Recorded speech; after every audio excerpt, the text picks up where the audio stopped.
headed up to that bottom of that tall peak mountain, and we're gonna hook a right and go to the top of the next mountain. About 4 more miles to go.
Our camp is down behind that ridge. We're almost to the top.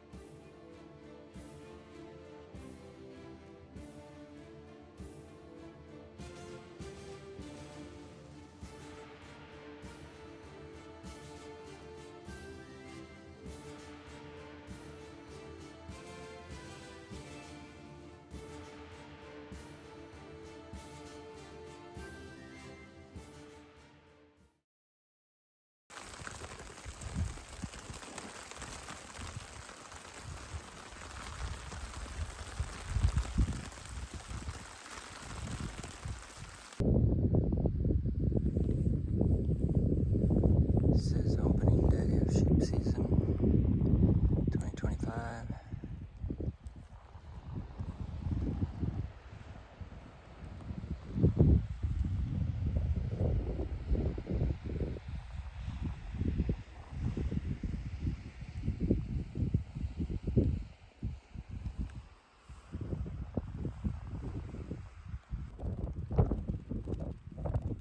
We finally have some sunshine today. It's extremely windy, but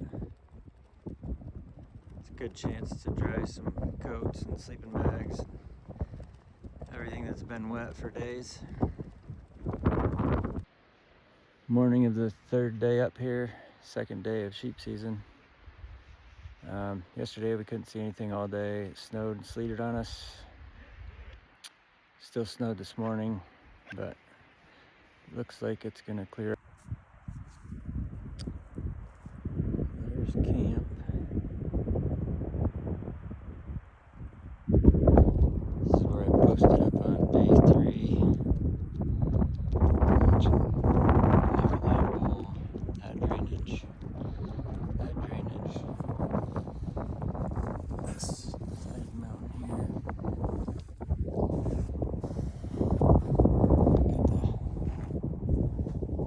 Got the gun tripod set up in case anything comes through.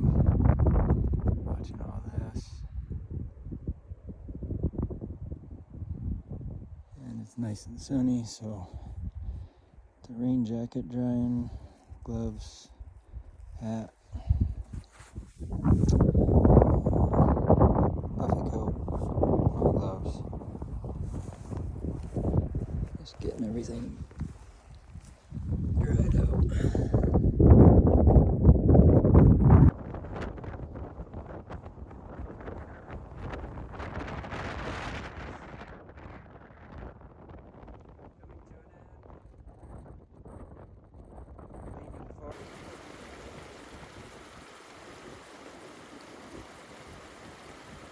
what happens when you forget your Nalgene.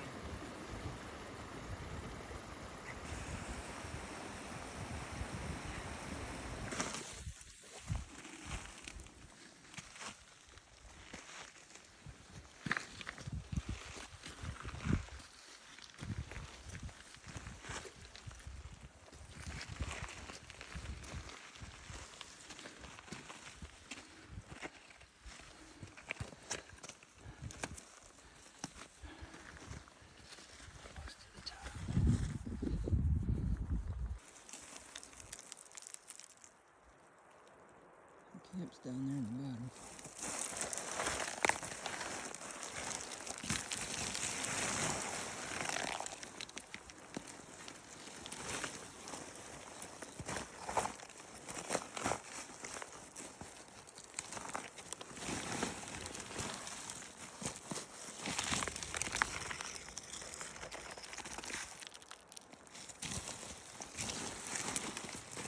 Slowly put me out.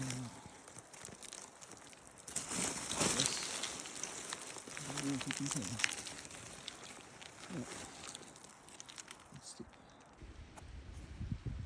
Started from up there, probably maybe halfway to camp. I don't know, these rocks keep falling down the side of the mountain. I don't like it. Alright, pressing on.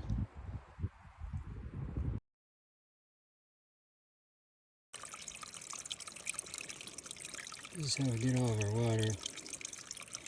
Sheep hunting. No filtration needed. No tablets, no nothing. It's coming out the side of the mountain right there.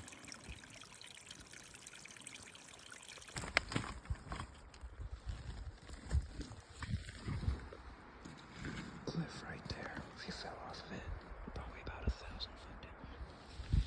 These sheep are, we believe, around one more corner here.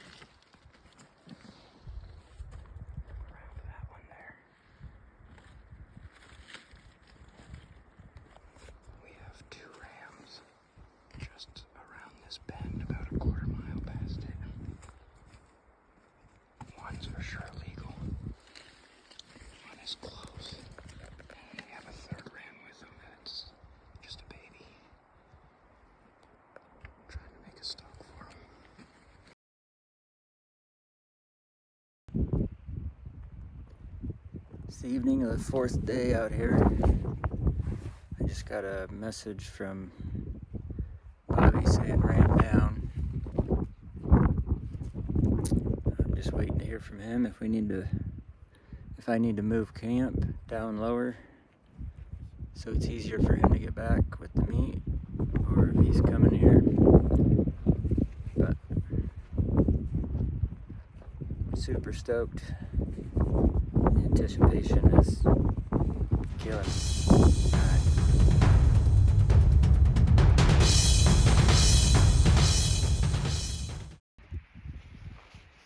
Just got word from Bobby that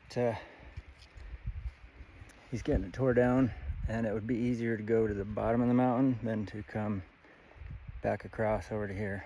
So I torn down both camps, and I'm gonna attempt to get down the mountain with 2 camps in 1 bag. All right, here we go.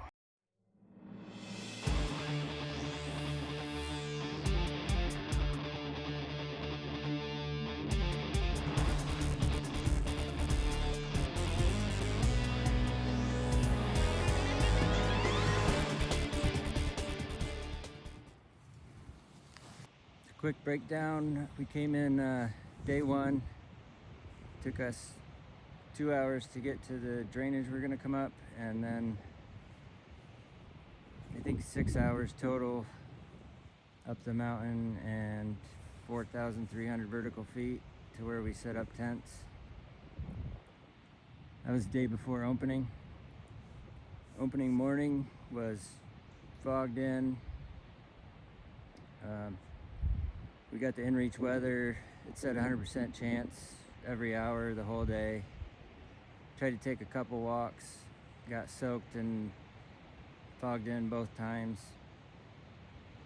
So opening day of season, we didn't even see the tops of the mountains. Day 2, the sun was out. We headed up a ridge. What would that be? Kind of heading west of where we had our camp, and then we were going to head north from there and check out some other ridges that come off of that spine. On our way up that, we spotted some rams back where we came from. Pretty much right above our camp. Yeah, right above where we were camped pretty much, yep.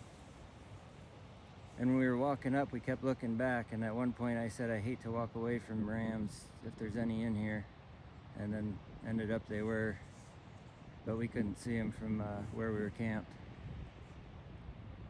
So then we came back that ridge and then skirted some cliffs, walking on scree across the mountain to try to get a look at them. By the time we got there, they weren't where they were, where we could see them, and my knee was on fire, so I stopped on almost the top of the mountain at a little flat area, kind of little knoll, and Bobby headed up over. What did you see? You saw him again? Yeah, I saw them again. They were working away from where we saw them last, and I thought about going after them, but I was out of water, so I just decided to turn around and head back down. All right, yeah. So then day 3. Yeah. Day 3 of season. Bobby headed back up over the top. Last place he had seen the rams.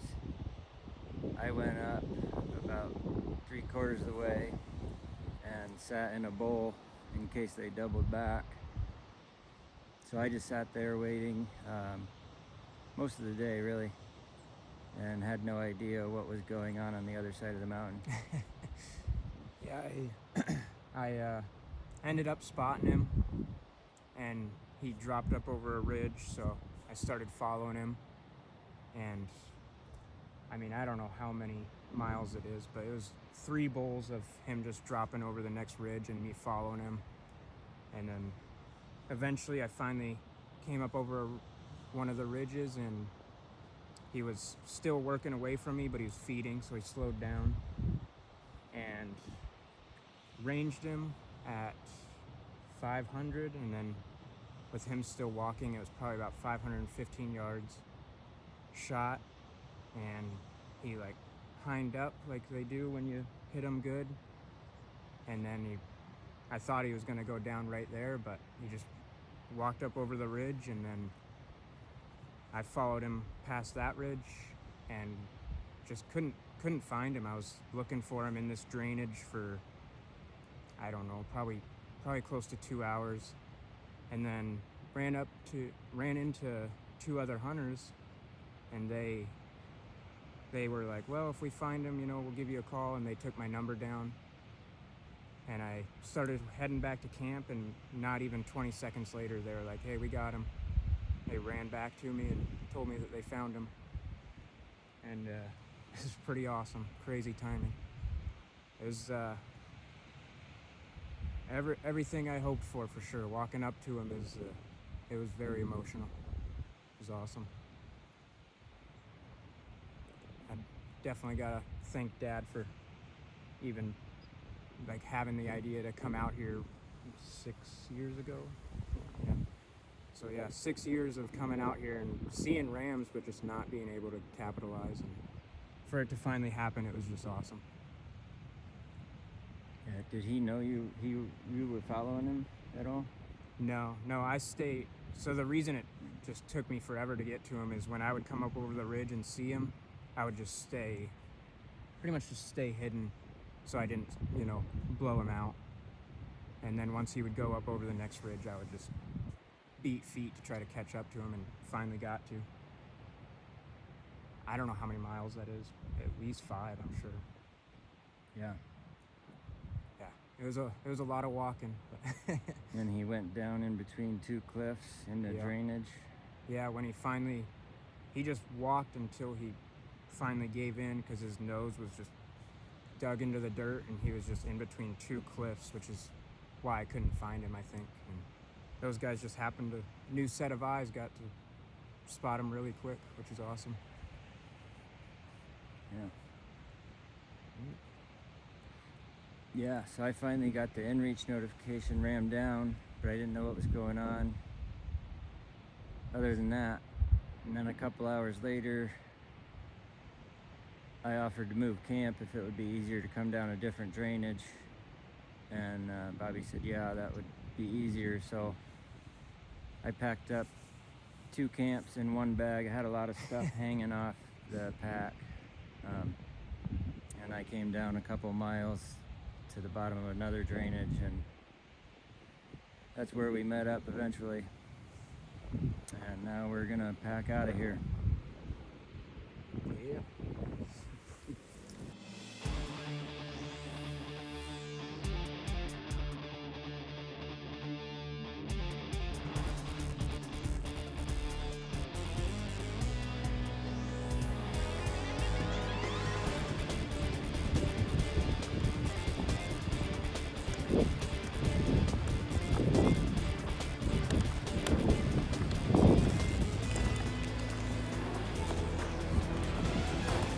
We're doing the leapfrog method to get the meat and camp out. So we'll take the packs, which I don't know what, they're probably right around 80 pounds right now with some meat and all of camp. And then we go back and get these 30 to 40 pound bags of meat. Then we go past the packs, put it down, come back, get the packs. It's a long process.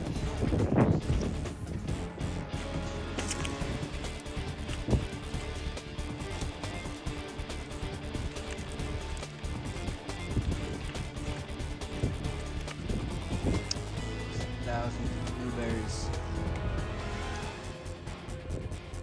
It's a nice natural sugary snack on the hike. Yeah, here at the Fairbanks ADFG. Let's get the ram sealed.